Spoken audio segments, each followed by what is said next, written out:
Okay, well, then we'll continue on with our special guests here. We've got Mark and Kevin, there you are. They're going to be doing a presentation on Voices of History.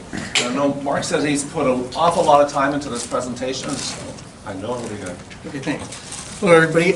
What we're going to do is we found some recordings, early recordings of people's voices that we thought would be interesting, you'd be interested in hearing. A lot of them on YouTube. There are people who put videos up, so I sometimes took the videos, edited them just so it was enough, so you get a flavor of the person speaking. And so it's really going to be mostly on video.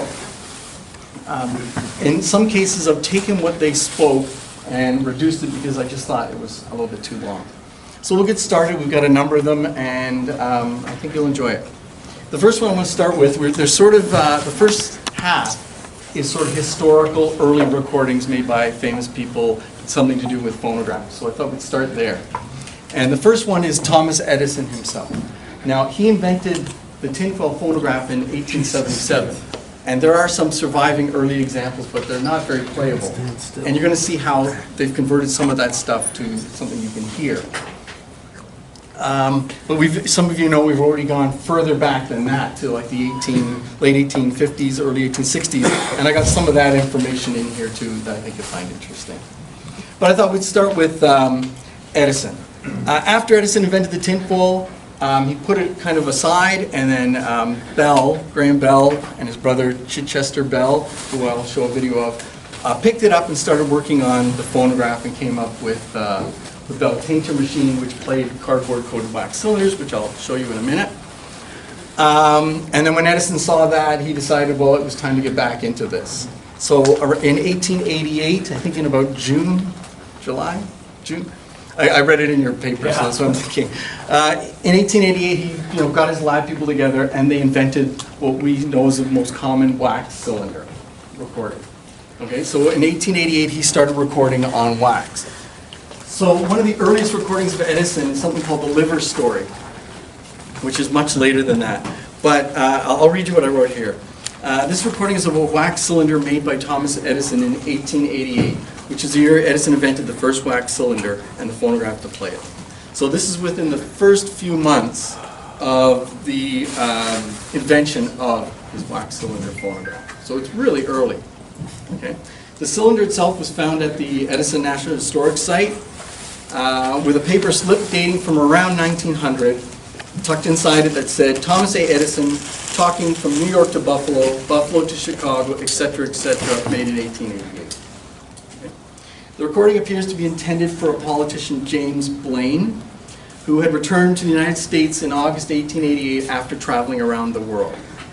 So the recording is basically Edison sort of taking this trip around the world. We're going to go from New York to Buffalo, from Buffalo to this, and it goes on, so that's why I shortened it a bit. But it's interesting to hear his voice, because he was fairly young at the time. The oldest previously known recording of Thomas Edison's voice had been a comic story called The Liver Story, which was dated to around 1906. So Around the World is dated 18 years earlier, and according to the Historical Parks website, is to believe the oldest surviving recording of Thomas Edison. The cylinder was found in a glass display case, 3 records made by the perfected phonograph in 1888 with 2 other cylinders. So it was found only a few years ago. So let me play that. You want to get the lights once it starts? Now this display has used in nearly around the world and used around the world on the phonograph. I'm not graduated. I have met 200 people and cannot even to Liverpool and from Liverpool to London. From London on the London and Brighton Railroad to Brighton. And from Brighton we'll go on those little 2-step steamers across the English Channel to Calais. And from Calais we'll go on to Calais to Fur de North. I can't give you the exact pronunciation of this railroad, but I guess you understand. We'll give it to Paris and make for the Grand Hotel. Then in the morning we'll go to our bankers, give money on our letters of credit. Then we'll go and stay around Paris for about 2 weeks, go to Berlin. After we've stayed about 2-3 days in Berlin and got the blues, by we'll go to St. Petersburg. At St. Petersburg, we'll go to Moscow. San Francisco to August. August to Naradi. Naradi to Cheyenne. Cheyenne to Omaha. Omaha to Chicago. Chicago to Pittsburgh. Harrisburg, Philadelphia, New York. Now, Mr. Blaine wants to say a few words on another cylinder, so my young man can bring it over to the laboratory. I want to put it through a process, get several hundred duplicate cylinders, so other people can hear what you say. Goodbye, edit.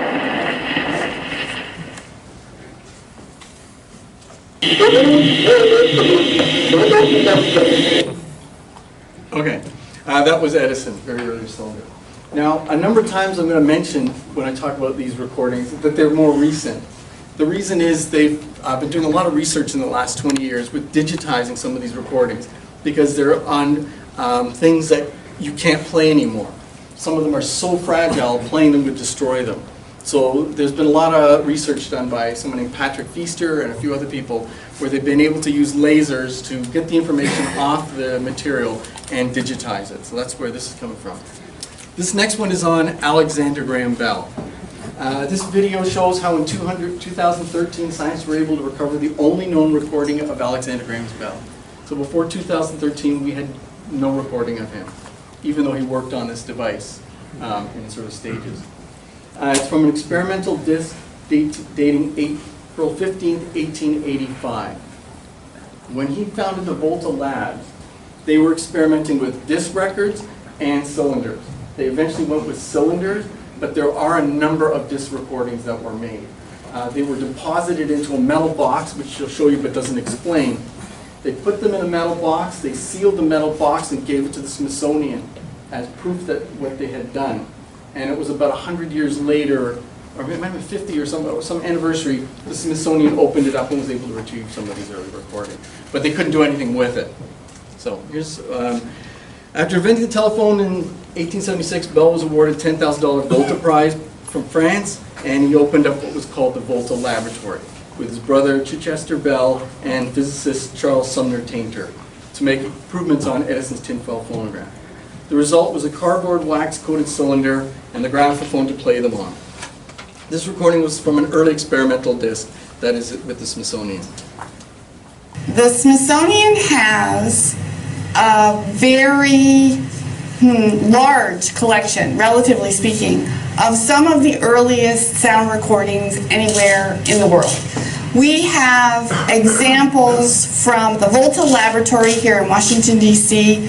The Volta Laboratory was the sound laboratory for Alexander Graham Bell, his cousin Chichester Bell, and a mechanician, an instrument maker named Charles Sumner Tainter. From this Volta Laboratory come all kinds of sound recording experiments, and that is the bulk of our collection. We have lots of documentation to record what they did when. In these early sound recordings, we have about 200 sound recordings from 1881 to 1885 from this Volta Laboratory, and it's these that Carl and Peter have been extracting sound from. We're here in the Imaging Laboratory in the Preservation Directorate at the Library of Congress. We have here a laboratory, a set of instruments that were developed initially to image the more common sound recording materials so that we could play them non-invasively and with computer automated tools that allowed very efficient transfer of the information. We have one device over here, and this is a turntable which will rotate under the control of a computer, and this is a type of camera. It's a three-dimensional camera, so it takes pictures not only of left and right of the scene, but also of the distance, the depth. Okay, so it can create, if you like, a topographic picture. And this kind of looks like a photograph to people, but it's actually not a photograph, it's a depth image. So the black are actually the grooves. When you listen to one of these things for the first time, it's often confusing or almost inaudible what is being said. And my experience is that once you know what's being said, it's actually pretty easy to conclude that that's indeed what's being said. Smithsonian Institute's National Museum of American History announced this week they've identified the voice of Alexander Graham Bell for the first time on one of the oldest audio recordings to date.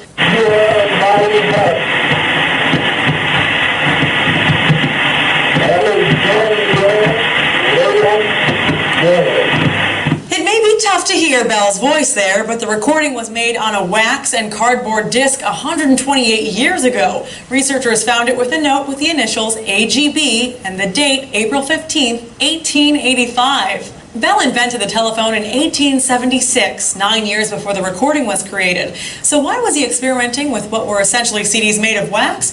And how can we even play a cardboard and wax disc? Researchers at the Lawrence Berkeley National Laboratory used a jointly developed technique from 2002 which scans the disc and creates a high-resolution digital map of it. That digital map is then processed to try and remove any scratches or skips before it's exposed to a software that simulates the movement of a stylus along with the grooves of the disc, like a virtual record player. While the museum also identified the voice of Bell's father from an 1881 recording, it still has more than 200 recordings in its collection that have not yet been analyzed. For Newsy, I'm Candace Avilés.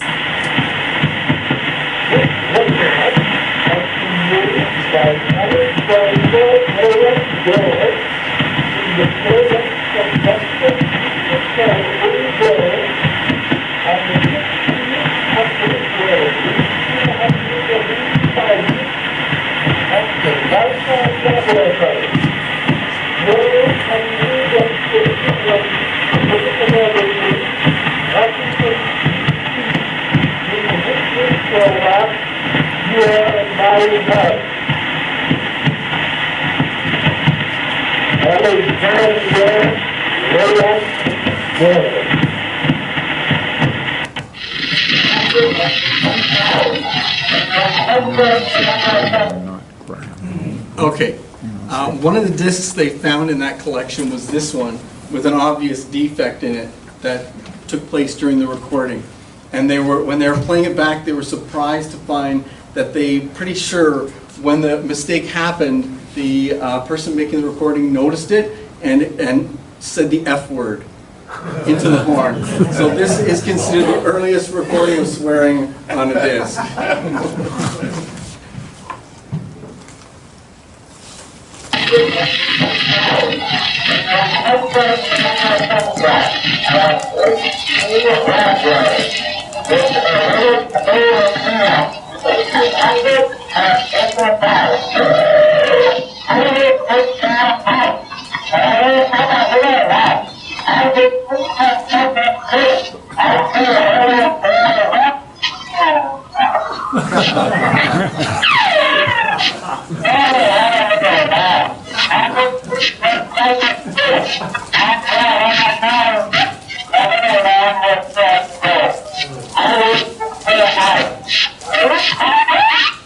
Here's another paper.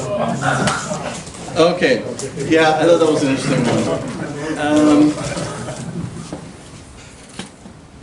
This one is, I believe, Emil Berliner. I haven't got this in the wrong order.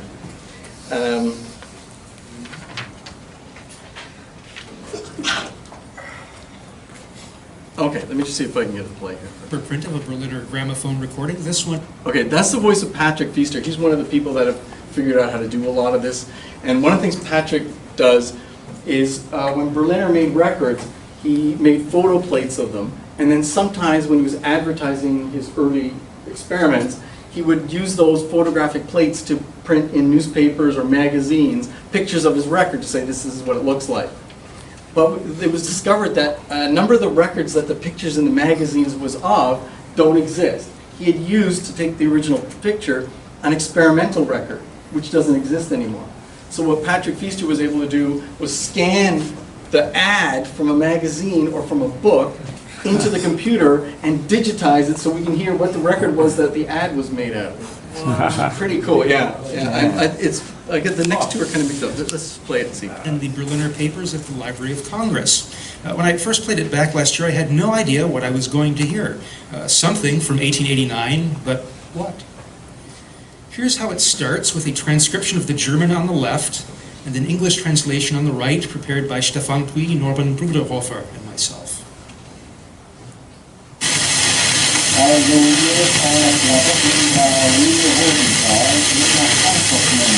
think that's the voice of Berliner.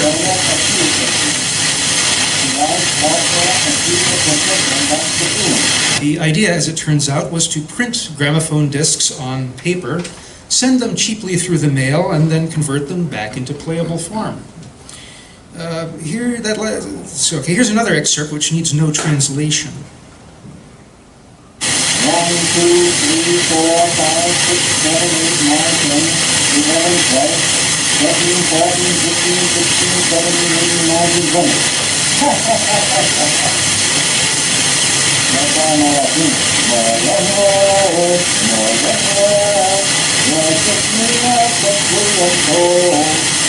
That last part was Reiter's Morgengesang, which I believe is the oldest known surviving recording of singing in German.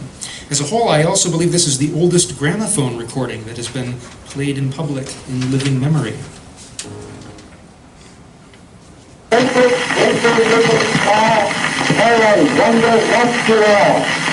Up above the world stage, high was a diamond in the sky. When the floating head is gone, when he that is down the bend, when you sing your little light, twinkle all the night. Atlantic City, July the 7th, 1908. Mr. J.S. Bowers, President, National Association of Talking Machine Drivers. Your action is very greatly appreciated by me. Thanking you again for the great honor shown me, I remain yours very sincerely, Emil Berliner. Hello, Bobby. I'm going to sing for you. Listen.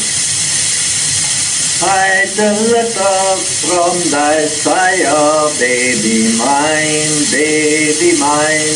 I could read and never tire, baby mine. He is sailing over the sea, he is coming back to me, he is coming back to thee, baby mine. He is coming back to thee, baby mine. I'm going to sing you another one. Listen to this. Oh, see that watermelon. That's Emil Berliner there. I wish that watermelon, it was mine. Oh, the white folks, they ain't foolish, and they ain't got good sense, for to keep that watermelon on the vine. Okay, so that was Emil Berliner. After Bell and Edison had, sewn up all the patents for cylinders, Berliner, who had sold a microphone, invented a microphone and sold it to Bell. He took the money from that and opened up his own lab and experimented. He had tried cylinders, but he knew the patents for that was all sewn up. So he invented the flat disc record, which we know is a gramophone record. He invented the gramophone. That was in the late 1880s. So one of those recordings was probably from an experimental record in 1889, and then about a year later he started producing records and selling them in Germany with the Kamer and Reinhardt brand, and then eventually moved back to the States and founded the industry here. This is Patrick Feaster, who did some of the work on those recordings. This man is not exactly resurrecting people, he's recreating the sounds of people and things that were once imprinted onto old gramophone recordings. Indiana University professor Patrick Feaster can often be found scouring dusty library shelves far from the public eye. The discs themselves disappeared more than a century ago, but Feaster works with rare pictures of those discs. I've been taking images of sound recordings printed on paper in ink and converting them back into sound, just as though they were playable discs or cylinders or other media that we slap onto turntables, play on phonographs, and so on. Feaster's research has turned up what are believed to be the oldest recordings ever made by humans.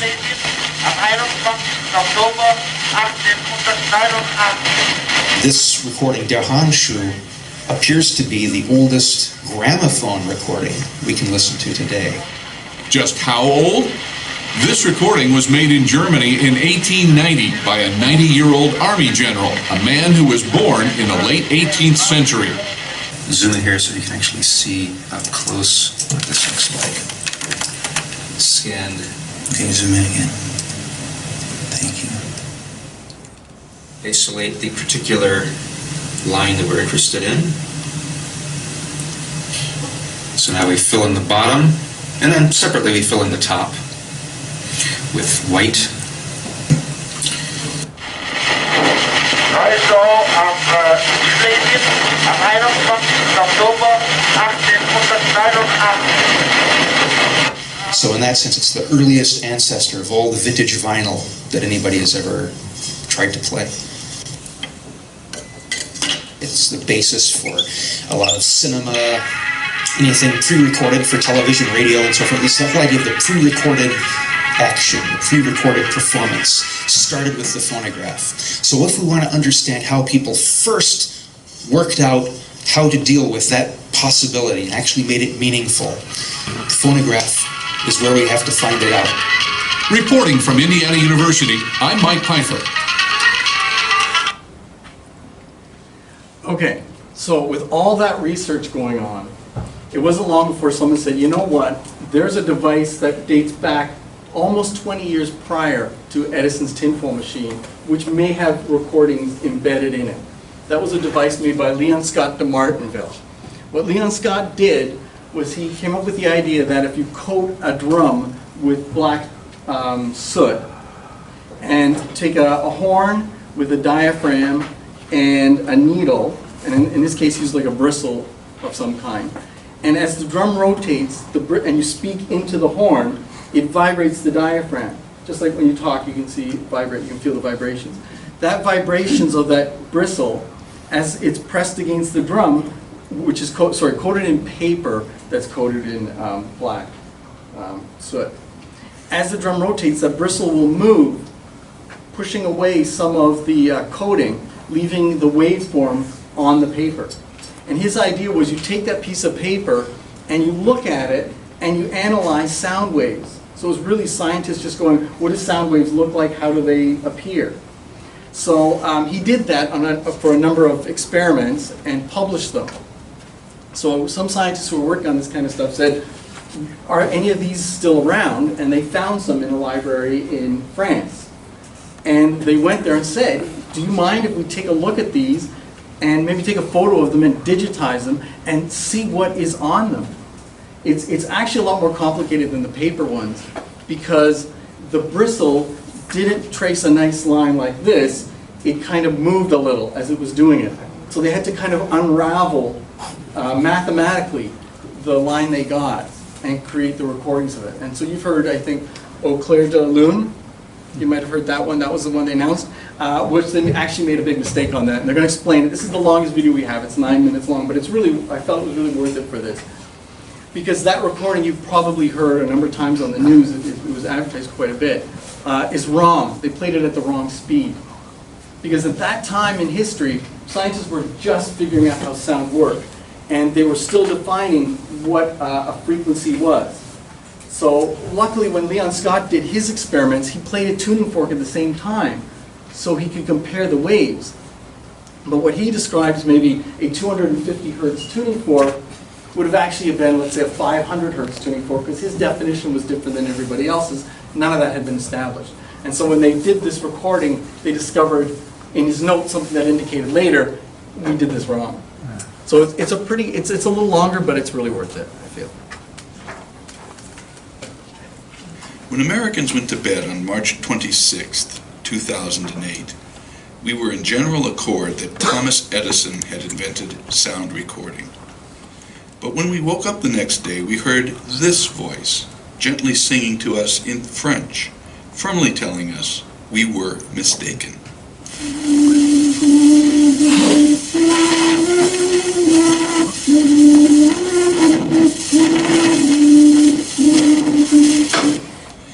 This rendition of the French folk song, Au Clair de la Lune, resurrected from a vault in Paris only days before, is ghostly, haunting, enchanting, and, we later learned, played back at the wrong speed.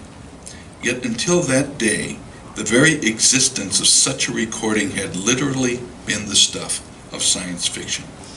It was as if we had discovered time travel, or at least a machine that could send your voice into the future. Airborne sounds had been traced onto paper since the 1850s by a machine called the phonograph. Throughout the 1860s and 70s, any well-appointed cabinet of acoustical instruments required a phonograph to capture and study the qualities of airborne sounds.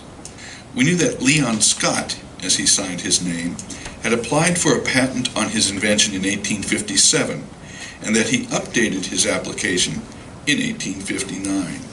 His 1859 machine recorded on a revolving cylinder, and in this form Scott's phonograph eerily anticipated phonographs of the future. Our results were indeed newsworthy. We had recovered what we believed to be humanity's first playable recording of its own voice. We'd prepared a press release with all the basic information, but let me tell you, when your story breaks on the front page of the New York Times, you don't need no stinking press release. Within hours, this was an international story. The American Thomas Edison is widely regarded as the father of recorded sound, but there are claims now that Mr. Edison was beaten to it by 17 years by a Frenchman. Audio historians have dug up a recording made in 1860 on what's known as a phonautograph, a device created by Parisian inventor Edouard Léon Scott de Martinville, and for the first time found a way of playing the sound out loud. On the short clip, a woman can be heard singing Au clair de la lune. And I spoke earlier to the inventor's great-grandson, Laurent Scott de Martinville, and played that recording to him the first time he had heard it. I'm so happy for him because in his last will he asked his children and grandchildren to make sure that his discovery would not be ignored. As a matter of fact, when he passed away, he had just been, as a spectator, assisting to the presentation of Mr. Edison's invention in Paris. And his name was not even mentioned, and he was so upset that I believe that this is one of the reasons that eventually ended tragically. One of the very first phonograms on which Patrick used his new technique was this one, number 8, made in 1860 and deposited by Scott with the French Academy of Sciences in the same dossier as Au clair. Number 8 contains the opening lines from Aminta, Torquato Tasso's classic play from 1573. Here Scott wrote the opening words in the margin. Given the loops and lifts and crazy waveforms traced on this page, I thought we'd never hear what was recorded on it. But the playback from Patrick's technique is amazingly interpretable.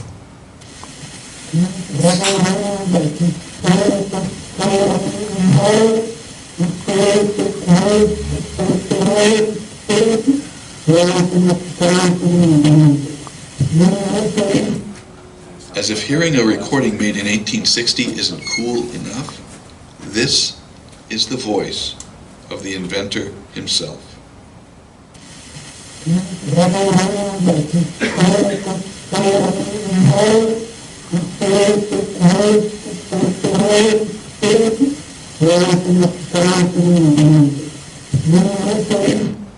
Here's how we know this is the voice of the inventor. Scott wrote in the margins, I was wrong. It should have been umane forme, not forme umane.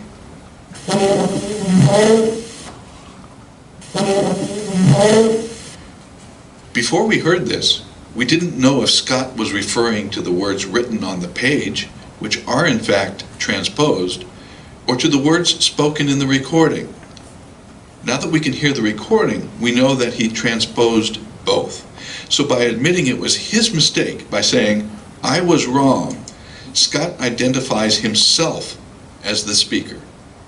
How cool is that? As we prepared Au clair for its world premiere in 2008, we settled on 500 hertz as the voice that sounded most right to us. And in doing so, we introduced the now iconic voice of a haunting apparition to the world. And sure enough, When we slow Eau Claire to the same calibration speed as a Minta, Scott's self-identified voice appears from the smoke.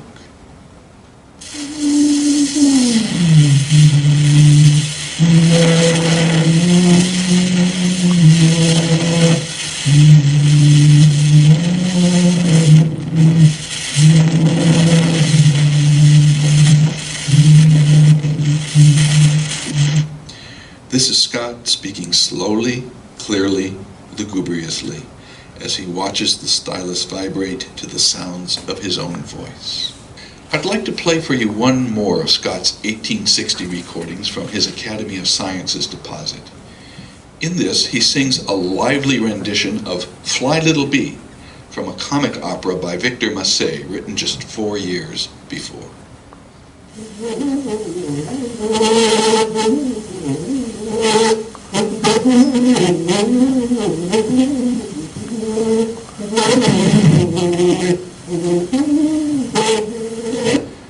To our knowledge, this is Scott's last phonotogram from the fall of 1860. It's certainly one of his most melodic, joyful, and playful recordings. Perhaps he just got tired of conducting experiments.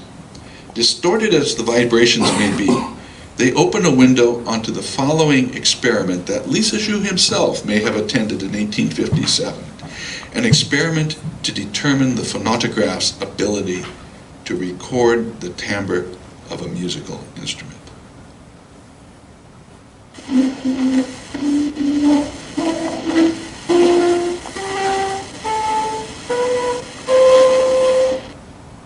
This is the earliest airborne sound reproduced to date.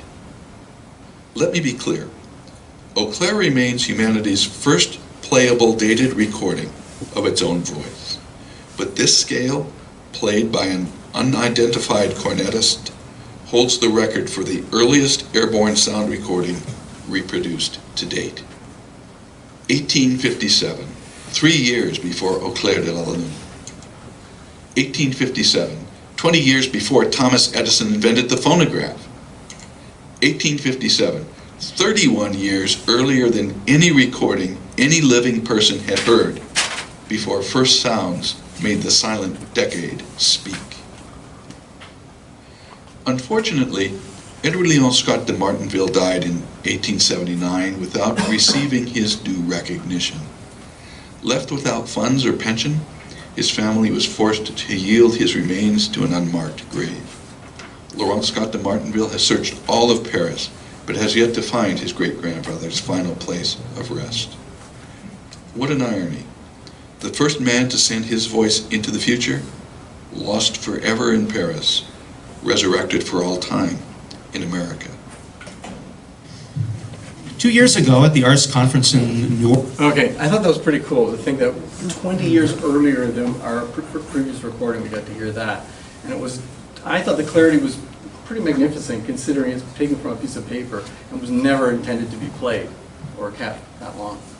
Now, so far I've played the voices of famous people. I thought I would play this one. It's an Edison talking doll cylinder. And I thought I'd play this one because it's historically pretty significant even though we don't know who this person is. What I wrote here was the first commercial use of recorded sound was the Edison talking doll, which was Edison's first and ultimately unsuccessful venture into the marketing of recorded sound in 1888. Although the speaker's not famous, it is worth playing as maybe one of the earliest recordings of a female voice. The cylinder is not one of the regular wax doll cylinders, but appears to be a one-off metal cylinder. So the cylinder is made out of metal, which is really unusual, and was found bent out of shape, as you can see it right there, and could not be played in any conventional way. Orleans, Jerry Fabris, who I'm sure is familiar to most of you as curator of sound recordings at Thomas Edison National Historical Park, and who's told me about this metal ring preserved in the collection there, bent out of shape with a phonograph recording on it. I thought this looked pretty interesting, so with Jerry's encouragement, I put in a formal duplication request so that we could get the ball rolling and see if we could hear this recording. Well, Jerry quickly determined that it wouldn't be feasible to play the ring on the archaeophone he ordinarily uses for cylinder transfer work. It was so badly misshapen that the stylus just couldn't track it. So he turned for help to Carl Haber and Earl Cornell at Lawrence Berkeley National Laboratory, who, as I'm sure most of you are aware, have been working for some years in collaboration with the Library of Congress on optical scanning systems that can play fragile or damaged analog recordings using a beam of light without physically touching their surfaces, the IRENE project, which Dr. France mentioned just a moment ago. And they were able to digitize it successfully, revealing a woman's voice reciting "Twinkle, Twinkle, Little Star."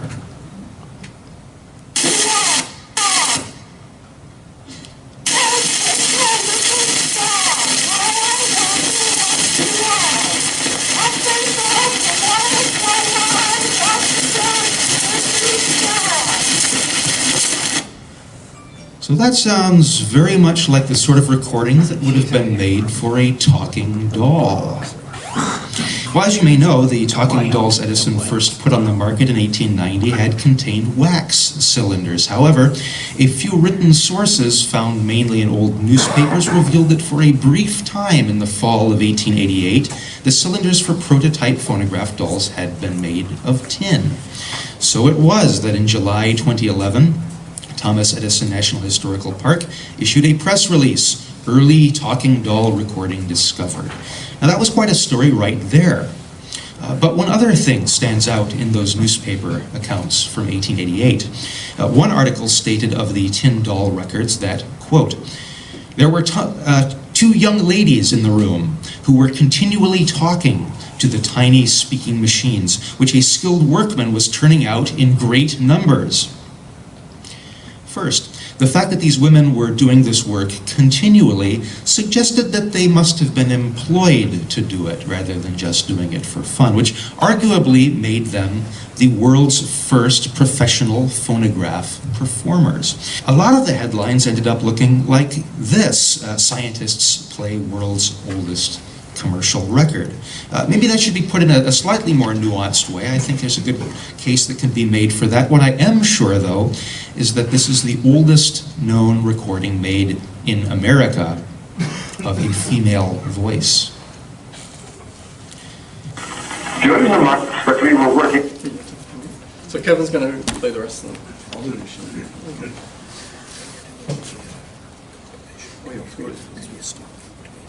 No, So the next one is Thomas A. Watson, Alexander Graham Bell's assistant.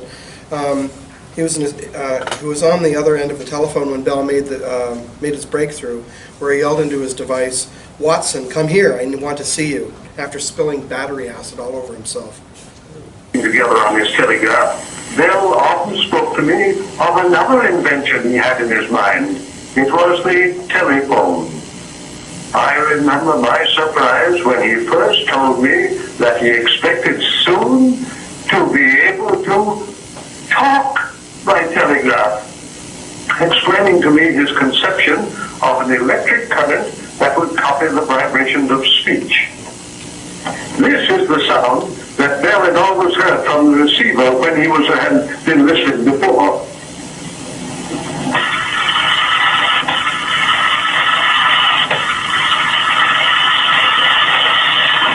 And this is the astonishing sound with the overtones he heard on June 2nd, 1875.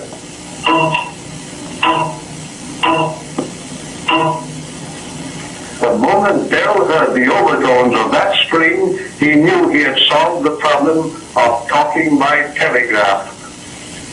Many experiments on the telephone followed, but it was not until March 10th, 1876, that it transmitted its first complete sentence and proved it was a practical instrument for the everyday use of man.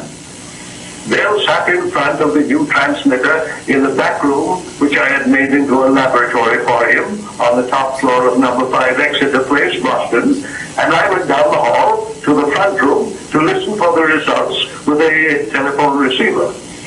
I recognized the familiar tones of his voice and understood without difficulty every word he said. and when he spoke, his voice brought clearly to me the words of that now historic first sentence, "Mr. Watson, come here, I want you." Alexander Graham Bell has passed away, but his successors shall carry forward to ever greater triumphs the work which he began. And as long as man exists, the art which Bell created shall endure.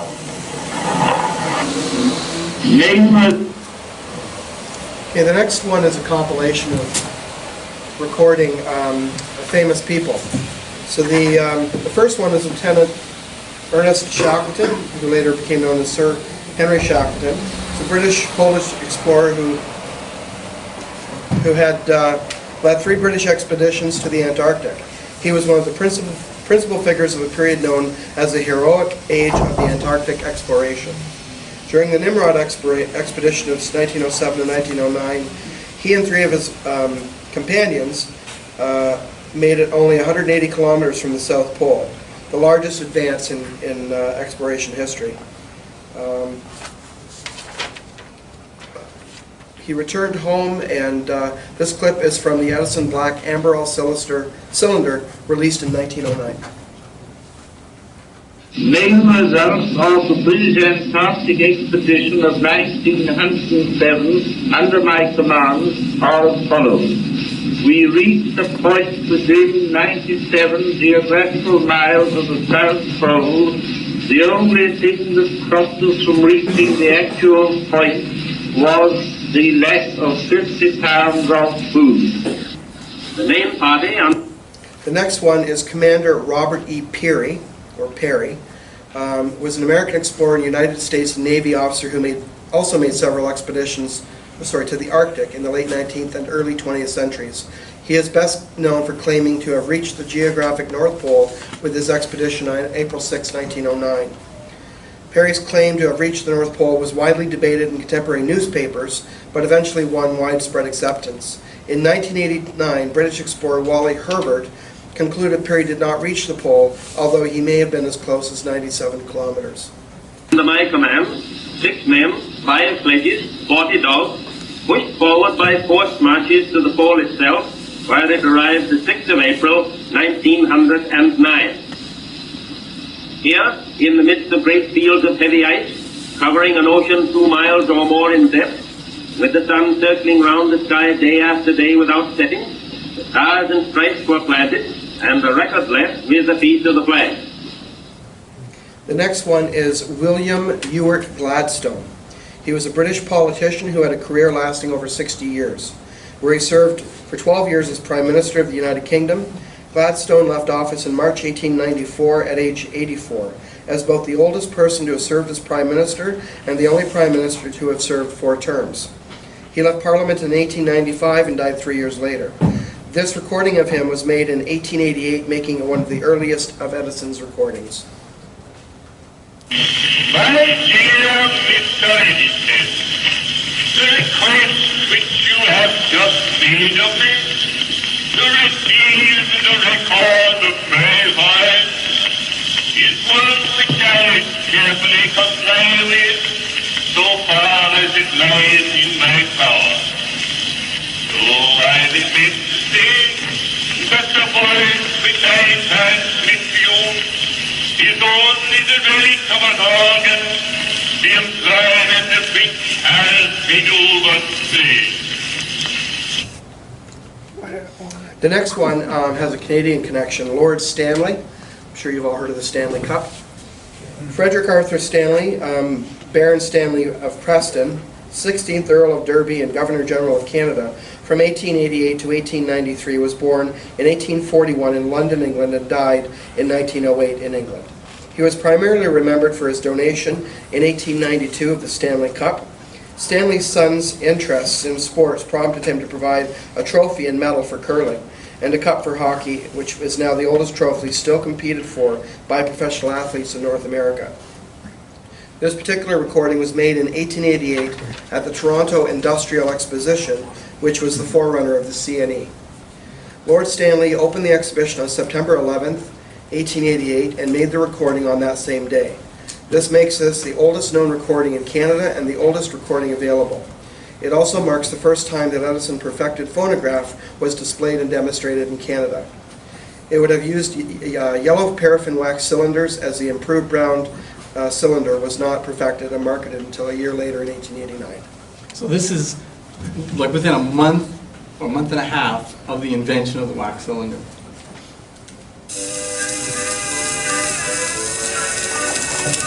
That music was added by someone who made the radio. The President and gentlemen, the second base of this wonder of the age, the phonograph, is to give you, on behalf of the citizens of the Dominion of Canada, the most hearty welcome, and to assure you that we are at all times most happy to meet our friends of the United States in the pursuit of science and art and all that may embellish the human life. We bid you a very hearty welcome. The next one is Florence Nightingale. She was an English social reformer and the founder of modern nursing. Nightingale came to prominence while serving as a manager and trainer of nurses during the Crimean War, in which she organized care for wounded soldiers. She gave nursing a favorable reputation and became an icon of the Victorian culture, especially in the persona of the Lady with the Lamp, making rounds of wounded soldiers at night. This recording was made in her house in 1890. No, it was made at Edison House. Yeah. At Florence Nightingale's house, London, July the 1st, 1890.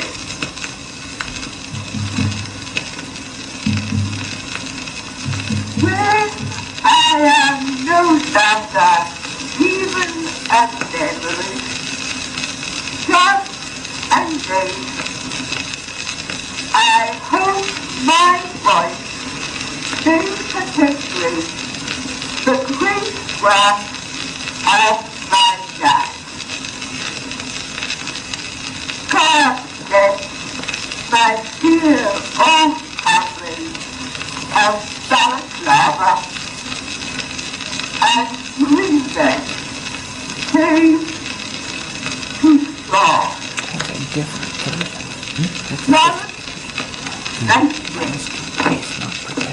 The next one is Buffalo Bill Cody, which also has a Toronto connection. William Frederick Buffalo Bill Cody was an American soldier, bison hunter, and showman. He was born in LeClaire, Iowa, but he lived for several years in his father's hometown in Toronto, Canada, more specifically Etobicoke, before the family returned to the Midwest and settled in the Kansas Territory. Buffalo Bill became a rider for the Pony Express at age 15 and served in the Union Army during the Civil War. One of the most famous and well-known figures of the American Old West, he founded the Buffalo Bills Wild West Show in 1883, taking his large company on tours in the United States, Great Britain, and Europe. This recording is from a Berliner disc recorded in 1898. I saw this disc on eBay about 8 or 10 years ago, and it went for over $5,000, I believe. Yeah. It's got his signature on it too, because what Berliner would do is after they recorded it, they would write by hand the title, and frequently the artist on the record would sign it. And so it has a signature on it too. And I've compressed it because it was a full record. The forums of intervention have no substitute proposition. They have no plan, save those they have already taken. If the government were guided by their advice, butchering, disaster, and barbarity would become permanent social conditions in Cuba. And the unrest, the tumult, and the passion of the last 60 days would take their pleasure as established features of our national life. No man who is not willing to hear about the hideous times in Cuba, to read the war speeches of Cinco senators, and look upon the war headlines of the yellow journals every day in the year for the remainder of his national life, has any right to oppose the intervention in Cuba, unless he submits an effective plan for the permanent abatement of the future. Ladies and gentlemen, permit me to introduce to you a Congress of the Rough Riders of the World. At the Manhattan Center, hundreds attend a rally. The next one is Charles Lindbergh. Charles Augustus Lindbergh went from obscurity as a U.S. airmail pilot to instantaneous world fame for making a non-stop flight from New York to Paris. Lindbergh covered the 33 and a half hour, 3,600 statute mile flight alone in a single-engine Japanese or purpose-built monoplane, the Spirit of St. Louis. This was the first solo transatlantic flight. Before the U.S. entered World War II, Lindbergh was an advocate of non-interventionism and a supporter of Germany. He opposed not only the intervention of the United States, but also the granting of aid to the United Kingdom. Tonight's speaker is a famed aviator and American hero, Charles Lindbergh. Lindbergh is a Nazi sympathizer, an avid opponent of U.S. involvement in the overseas conflict. France has now been defeated, and despite the propaganda and confusion of recent months, it is now obvious that England is losing war. I believe The call is to abandon America's friend and ally. and I have been forced to the conclusion that we cannot win this war for England regardless of how much assistance we send. That is why the America First Committee has been formed. The next one is Harry Houdini. Oh, sorry. Okay. The next one is Marconi. That's mouthful. Guglielmo? How do you say Marconi's first name properly? Guglielmo. Say it? Guglielmo. Guglielmo. Except he called himself William.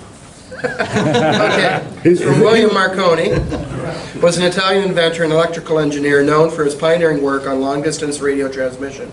He is credited as the inventor of the radio and shared the 1909 Nobel Prize in Physics with Carl Ferdinand Braun in recognition of their contributions to the development of wireless telegraphy. After a goodwill trip to Brazil, Marconi returns to serve his country in its crisis. Just now he's working on a mystery array to force down airplanes, a new weird weapon of war that might end all war. He speaks a few words for America. As an old and I believe trusted friend of yours, let me tell you that the world is greatly improving all the time, in spite of all. Let this statement be an appropriate way for me to convey to you all who are listening to these words my sincere greetings and best wishes for your happiness and prosperity. This one's written down. The next one is Harry Houdini. Everyone should be familiar with our next celebrity, the very famous magician and stunt performer. On October 29, 1914, a 40-year-old Houdini recorded his voice on 6 Edison wax cylinders. The cylinders sat unknown until 1970, when a close friend of his and biographer, Milbourne Christopher, found them in a collection of John Mulholland, a master magician in his own right, who had recently passed away. The video is made up from 2 of the cylinders, and what you will hear is Houdini introducing his newest invention, the water torture cell. The cylinders are presently in the collection of David Copperfield.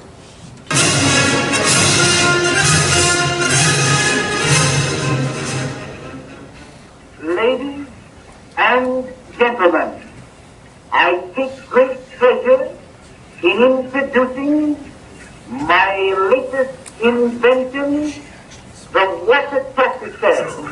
Although there is nothing supernatural about it, I am willing to pocket the sum of $1,000 to anyone who can prove that it is possible to obtain air inside of the torture cell when I'm locked up in it in the regulation manner after it has been filled with water. Should anything go wrong, When I'm locked up, one of my assistants walks to the curtain, ready to reckon, demolishing the glass, allowing the water to flow out in order to save my life. Harry Houdini, October the 29th, 1914, Blackbird, New York. The next one is our last. Believe it or not, it's a recording of Helen Keller, who is blind and deaf. She was an American author, political activist, and lecturer. She was the first deaf-blind person to earn a Bachelor of Arts degree.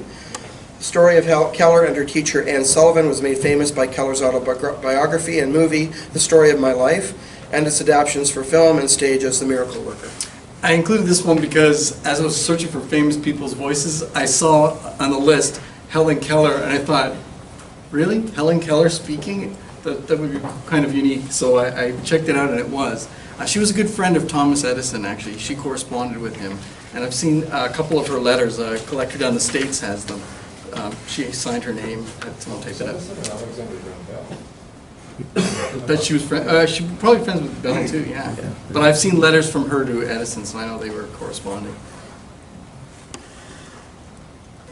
In this room sits a remarkable woman. She is Miss Helen Keller. She does not see the room or the book that she is reading. She sees nothing. She does not hear the rustling of the curtains behind her. She hears nothing. She is deaf and blind. But if you enter a room, she will know it. Your lightest footfall will tell her you are coming. She will even tell her who you are, if she knows you, as she knows her old friend, Polly Thompson. Polly has been with Helen Keller 40 years. For nearly half of these, she has been Helen's only companion, Helen's eyes and ears upon the world. She talks with Helen by a finger system in which each letter has a sign, like this. In reaching out beyond her dark and soundless nights, Helen depends most on touch. Two other senses remain. There is taste and there is smell. Scent, the scent of objects and places and people, tells Helen much that we learn with eyes and ears. But her hand is her chief link with the outer world, with Polly, with Anne, the part-time helper, with everyone she encounters. With her hand, she reads Anne's lips. She answers for her voice. It is an unnatural voice, and it is her great sorrow. For all her years of effort, Helen has never learned to speak clearly. This isn't strange, for since she was a baby, she has not heard a word spoken, nor seen lips forming one. But let Helen, with Polly's help, tell you. It is not blindness or deafness that brings me my death. It is not blindness or deafness that bring me my darkest hours.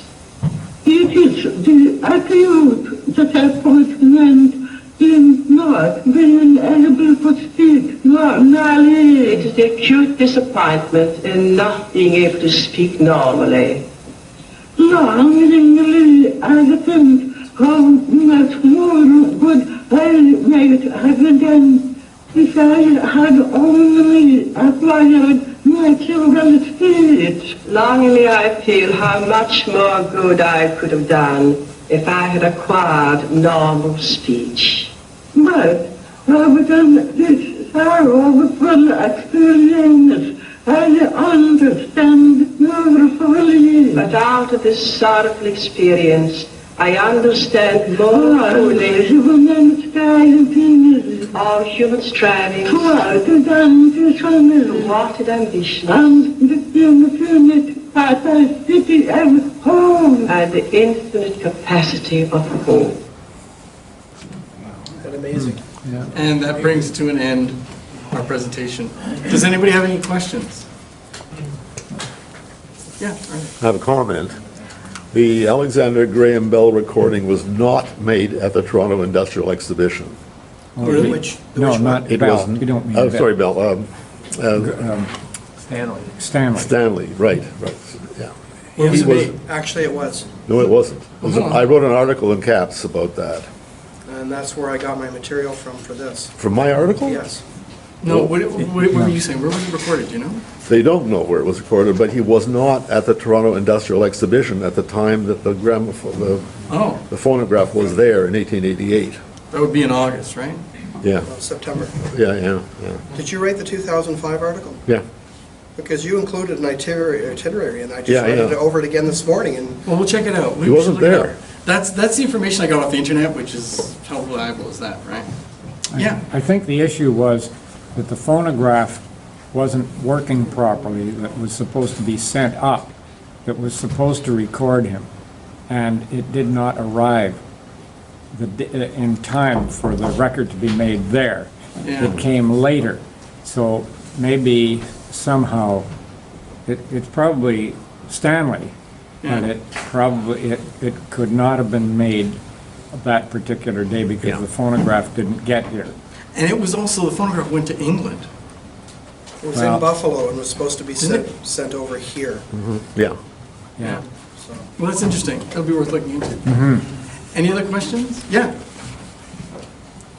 Chichester Bell was variously referred to as Alexander's cousin and brother.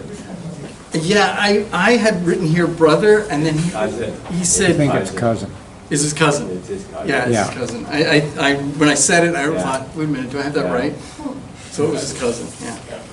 And that first cylinder, Sumner Tainter and Chichester Bell developed the, no, sir, not those two. The Edison's assistant developed the first cylinder and patented it in May, even before the phonograph came out. So they had that cylinder well in advance. Yeah. Any other questions? Yeah. Mark, if people in this room want to see some of these videos or more, can you recommend some sites, or could you put that in an article or something? YouTube is the best source. YouTube? Yeah. So what do you just type in as a topic, early recording? I just did like, famous. I put early recordings, oldest recordings, voice recordings, famous people, and just went down the list and picked them out. So it's all there? Yeah. That's great. It's amazing. Everything we presented today is on YouTube, as far as I know. Well, like the one where Leon Scott, where he's talking about the phonograph, that was about a 60-minute video. So I edited it down to 9 minutes. So there's a lot more detail, but a lot more detail. We were mostly interested in hearing the voice of Leon Scott, where they talk about the technology a lot more. So a lot of these are available, but I have really gone over them and tried to reduce them a bit. Any other questions? Great, thank you. Thanks.